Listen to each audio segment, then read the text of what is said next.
MGTV Responde de volta. Hoje nós estamos abordando os direitos e também os crimes envolvendo idosos. E no bloco anterior eu trouxe dúvidas. Geralmente a pergunta, professor Fabrício, que chegaram 3 perguntas praticamente iguais, mas eu vou sintetizar na pergunta da Vânia, da cidade de Passatempo.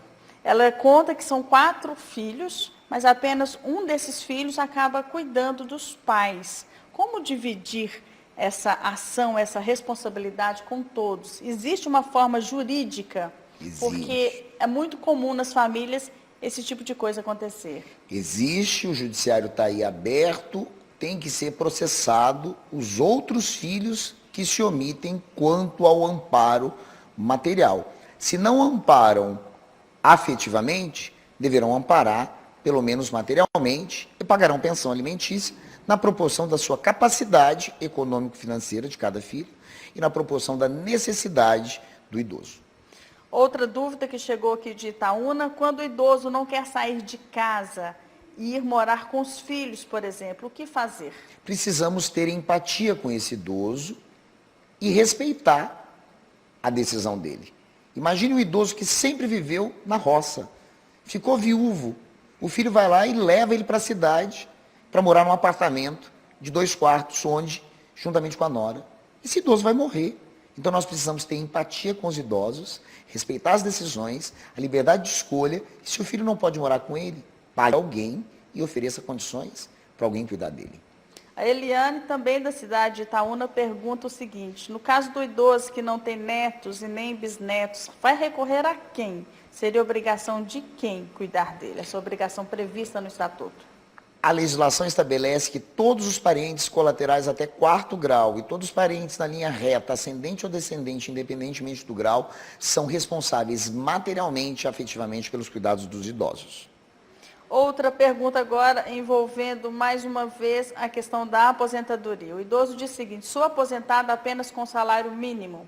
O meu filho tem um outro filho, ou seja, o neto. A minha nora disse que vai me acionar na justiça porque o meu filho não está pagando a pensão. Explica para a gente em quais situações esse idoso pode se tornar obrigado a pagar essa pensão e o que ele pode fazer para se proteger. O idoso ele só pagará pensão alimentícia aos netos depois de comprovado que os pais, pai e mãe, não dispõem de condições econômico-financeiras de amparar materialmente esse menor.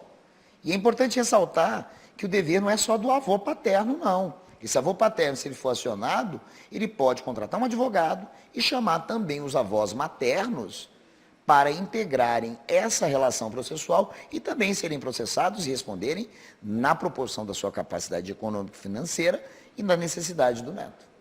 Nós recebemos 2 perguntas, as situações são locais diferentes, mas o problema é o mesmo.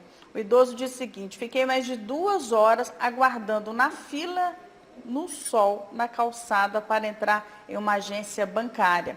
E a mesma pergunta que chegou também relacionada à fila de supermercado: como garantir que essa preferência que o idoso tem, prevista em lei, seja cumprida na prática, professor? Considerando-se que nós temos aí relação de consumo, é importante comunicar o PROCON, tá?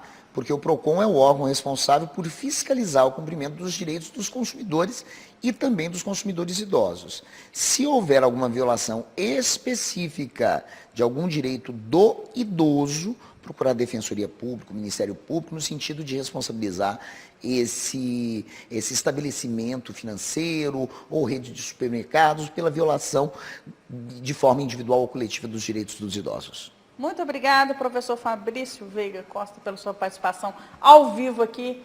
Correia, e só para encerrar, gente, as denúncias podem ser feitas de forma anônima, tanto pelo telefone, né, o Disque 100, e também pelo 190.